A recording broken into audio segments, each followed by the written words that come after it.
Iron back on this tub, the Lighthouse Inn property, and like I said, I peeled up as much of this crap.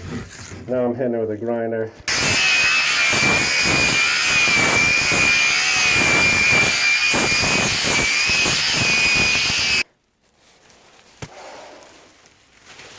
Got all this ground now.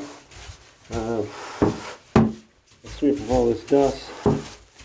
Hit it with some acetone. Clean it up. And then there's a few little deeper spots here. 1, 2, 3 spots. I'm going to hit those with some glass filler first.